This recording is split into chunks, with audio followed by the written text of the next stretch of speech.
గుజరాత్లోని అహ్మదాబాద్లో విమానం కొప్పుకొలని ఘటనలో ఒక ప్రయాణికుడు మృత్యుంజడిగా తిరిగి వచ్చాడు. అహ్మదాబాద్ విమాన ప్రమాదం నుంచి ప్రయాణికుడు రమేష్ విశ్వాస్ కుమార్ క్షేమంగా బయటపడ్డాడు. విమానంలో 11A సీట్లో రమేష్ ప్రయాణించినట్లు ఆయన టికెట్ చూస్తే తెలుస్తుంది. అయితే ప్రమాదం తర్వాత బయటకు నడుచుకుంటూ వచ్చిన ప్రయాణికుడు రమేష్కు తీవ్ర గాయాలు కావడంతో స్థానిక ఆసుపత్రి నుంచి చికిత్స అందిస్తున్నారు. ఇదే అంశానికి సంబంధించి పూర్తి సమాచారం మా ప్రతినిధి రమణ పూర్తి సమాచారం అందిస్తారు. రమణ, అదేంద్ర, దేశంలోనే అత్యంత విషాదకరమైనటువంటి ఈ విమాన ప్రమాద ఘటనకు సంబంధించి అంటే ఇటు ఓవైపు సహాయక చర్యలు కొనసాగుతున్నాయి. ఈ క్రమంలో ఒక బ్రేకింగ్ న్యూస్ అయితే అందింది. ఒక ప్రయాణికుడు ప్రాణాలతో బయటపడడం అనేది ఇప్పుడు చాలా హాట్ టాపిక్గా మారింది చెప్పాలి. ఎందుకంటే అంత పెద్ద ప్రమాదం నుంచి బయటపడడం అంత ఈజీ కాదు. అలాంటిది రమేష్ విశ్వాస్ అనేటువంటి ఒక ప్రయాణికుడు A11 సీట్లో ప్రయాణించేటువంటి ఆయన ఎమర్జెన్సీ గేట్ ద్వారా బయటకు వచ్చినట్టుగా చెప్తున్నారు. ఆయనకు సంబంధించి కొంత గాయాలయ్యాయి. ప్రస్తుతం షాక్లో ఉన్నాడు కాబట్టి పూర్తి స్థాయిలో మాట్లాడే పరిస్థితులు లేడు. ఆయన ద్వారా కూడా కొంత సమాచారం రాబట్టే అవకాశం ఉంటుంది. ఆయన అయితే క్షేమంగా బయటపడ్డాడు. ఆయన అక్కడ ఎప్పుడైతే విమానం పడిపోయిందో ఆ తర్వాత అతను నడుచుకుంటూ వచ్చినట్టుగా అయితే ప్రత్యక్ష సాక్షులు చెప్తున్నారు.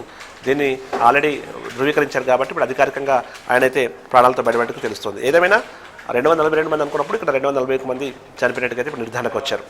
ఇక ఈ ప్రమాద ఘటనకు సంబంధించి మాత్రం విచారణ వేగవంతంగా కొనసాగుతుంది. DGCA సంబంధించి పెద్ద స్థాయిలో విచారణ కొనసాగిస్తోంది. ఎందుకంటే ప్రమాదం జరిగినటువంటి పరిస్థితి మనం చూసినప్పుడు ఆల్రెడీ ఇన్సిడెంట్ జరిగినప్పుడు అంటే మొత్తం 825 అడుగుల ఎత్తులో ఉన్నటువంటి విమానం 625 అడుగుల ఎత్తులో ఉన్నప్పుడే తన సిగ్నల్స్ కోల్పోయింది. అంటే ఎప్పుడైతే తను ప్రమాదంలో ఉన్నప్పుడు వారు మేడే కాల్ ఒక మెసేజ్ ఉంటుంది. 3 మెసేజ్లు ఆ సమయంలో వస్తే ఆ మెసేజ్లు మాత్రం ఇటు ATCకి అందాయి. ఆ టైంలో ఆ మెసేజ్లు అందిన టైంలోనే వెంటనే వీరు కూడా కాల్ చేసే ప్రయత్నం చేశారు. కానీ అప్పటికే పూర్తిగా అంటే లింక్స్ అనేది తెగిపోయాయి. అంటే అప్పటికే విమానం బ్లాస్ట్ అయిపోయింది. ఇలాంటి పరిస్థితుల్లో ప్రస్తుతం బ్లాక్ బాక్స్ ఏదైతే ప్రమాదానికి సంబంధించి అంటే ఆ సమయంలో పైలట్ కావచ్చు మిగతా అతని సహాయక సిబ్బంది వారంతా మాట్లాడుకునే మాటలన్నీ కూడా ఆ బ్లాక్ బాక్స్లో రికార్డ్ అయ్యే అవకాశం ఉంటుంది. కాబట్టి ఆ వాటి సంభాషణే ఇప్పుడు కీలకంగా మారింది. ఎందుకంటే ఇంజన్ సాంకేతిక లోపంతో జరిగిందా లేకుంటే ఏదైనా పక్షులు ఢీకొనడం మూలంగా జరిగిందా?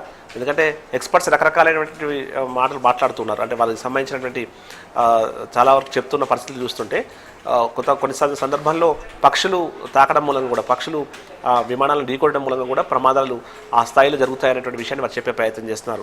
మరి ఏం జరిగింది అనేది కొంత స్పష్టత రావాల్సి ఉంది. అయితే ఆ వీడియో చూస్తున్నప్పుడు మాత్రం మనకు ఎవరైతే కొంతమంది లైవ్ వీడియోస్ ఆ విమాన ప్రయాణికులు సంబంధించిన వీడియోస్ 2 బయటకు వచ్చాయి. అందులో ఒక వ్యక్తి ఆ వీడియో మాట్లాడుతున్నప్పుడు పక్కన కూడా మంటలు అంటే ఆ సమయంలోనే బయట మంటలు వస్తున్నటువంటి దృశ్యాలు మనకు కనిపించాయి. అంటే ముందే మంటలు వచ్చాయా ఇలాంటి కొన్ని డౌట్స్ కూడా ఉన్నాయి. ఈ క్రమంలో దీనికి సంబంధించి పూర్తి స్థాయిలో ఒక నివేదిక వస్తే కానీ అంటే పూర్తి స్థాయిలో మొత్తం టోటల్గా ఎంక్వైరీ జరిగితే తప్ప చెప్పే పరిస్థితి ప్రస్తుతం లేదు. కానీ ఏదేమైనా ప్రస్తుతం టాస్క్ అంటే ఒక సహాయక చర్యలు అయితే పూర్తయ్యాయి. సహాయక చర్యలు పూర్తయ్యాయి. కానీ మృతదేహాలను వెలికి తీయడం వాటిని గుర్తించడం అనేది పెద్ద టాస్క్ అని చెప్పాలి. ఎందుకంటే పూర్తిగా కాలి బూడిదైపోయిన పరిస్థితి కనిపిస్తుంది.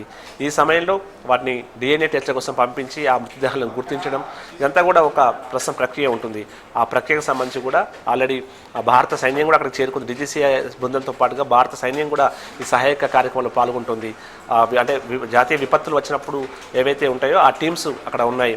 ఆ టీమ్స్ అన్నీ కూడా ప్రస్తుతం ఆ రెస్క్యూలో పాల్పంచుకుంటున్నాయి. అంటే బాడీస్కి సంబంధించి పూర్తి స్థాయిలో వాటిని జాగ్రత్తగా వెలికితీసి వాటికి సంబంధించి వాటిని గుర్తించే ప్రక్రియ కూడా ఒక పెద్ద టాస్కే. అది కూడా చేస్తున్నారు. ఇక ఎంక్వైరీకి సంబంధించి మాత్రం చాలా కీలకం. ఎందుకంటే చాలా సీరియస్గా తీసుకుంటారు. ఎందుకంటే ఇంకొక విషయం కూడా ప్రధానంగా మాట్లాడుతూ ఉన్నారు.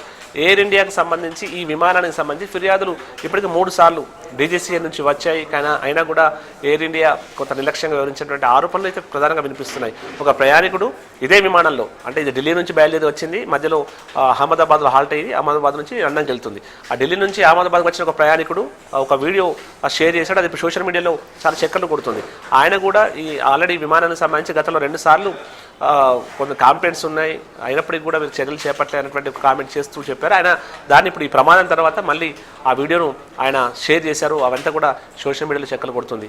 అయితే మరి ఎందుకు ఎయిర్ ఇండియా నిర్లక్ష్యంగా వివరించిన విషయంలో స్పష్టత రావాల్సి ఉంది. అంటే ఏదైతే బోయింగ్ 787 మనకు డీమైలైనర్ అని చెప్పేసి ఈ ఫ్లైట్ ఉందో ఫ్లైట్కి సంబంధించి అంటే బోయింగ్ సంబంధించిన విమానాలపై కూడా గతంలో కొన్ని వివాదాలు కొనసాగాయి.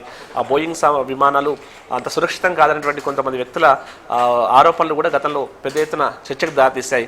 అప్పుడు దానికి బోయింగ్ సంబంధించి కూడా వివరణ ఇచ్చే ప్రయత్నం చేసింది.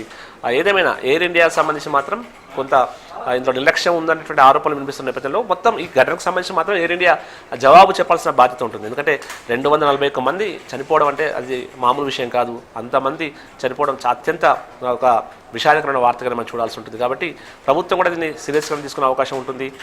ఇప్పటికే ఒక ఎంక్వైరీ కమిటీకి వారు విచారణకు ఆదేశించే అవకాశం ఉంది. దానికి సంబంధించి మరి కాసేపటి అధికారిక ప్రకటన వచ్చే అయితే అవకాశం అయితే కల్పిస్తుంది. ఏదేమైనా ప్రస్తుతం ఇన్సిడెంట్కి సంబంధించి మాత్రం అసలు ఎలా జరిగింది అన్నదే ఇప్పుడు మెయిన్ క్వశ్చన్గా ఉంది. మరి ఇప్పుడు ఎవరైతే ప్రాణాలతో బయటపడ్డ ప్రయాణికుడు కావచ్చు, ఆ తర్వాత నేను ఇంతకుముందు చెప్పినట్టు ఆ బ్లాక్ బాక్స్ సంబంధించిన సంభాషణలు కావచ్చు, ఇవన్నీ కూడా విచారణకు దోహదపడే అవకాశం ఉంటుంది. టెక్నికల్ సమస్యతో ఒకవేళ కుదిరింది, ఎందుకంటే మనం ఫ్లైట్ అంటే మనం ఎప్పుడైతే టేక్ ఆఫ్ అయిందో కొన్ని క్షణాల్లో పడిపోయింది. ఆ టేక్ ఆఫ్ అయిన సందర్భంలో మనం చూసినప్పుడు ఒక్కసారి అంటే పైకి లేస్తున్నటువంటి టేక్ ఆఫ్ తీసుకుంటున్న ఫ్లైట్ మరీ ఎత్తుగా లేవకుండా కిందికి దిగిపోవడాన్ని మనం గమనించవచ్చు. అంటే అప్పటికి టేక్ ఆఫ్కు అది పూర్తిగా సహకరించకపోవడంతోనే ఆ ఇంజన్ సమస్య ఇది రావడం మూలంగానే వారు మేడే సంబంధించిన మెసేజెస్ వెంటనే పైలట్ పంపినట్టుగా అయితే ప్రాథమికంగా అనుమానిస్తున్నారు. దానిలో భాగంగానే అప్పుడు విమానం కుప్పకూలిపోవడం, ఒక్కసారిగా బ్లాస్ట్ జరిగిపోవడం అన్నీ కూడా క్షణాల్లో జరిగిపోయాయి. అందులో ఫ్యూయల్ కూడా ఎక్కువగా ఉండడంతో మంటలు కూడా చాలా పెద్దగా వ్యాపించాయి. దాంతోనే అందరూ పూర్తిగా కాలి బూడిదైపోయిన పరిస్థితి కనిపిస్తుంది.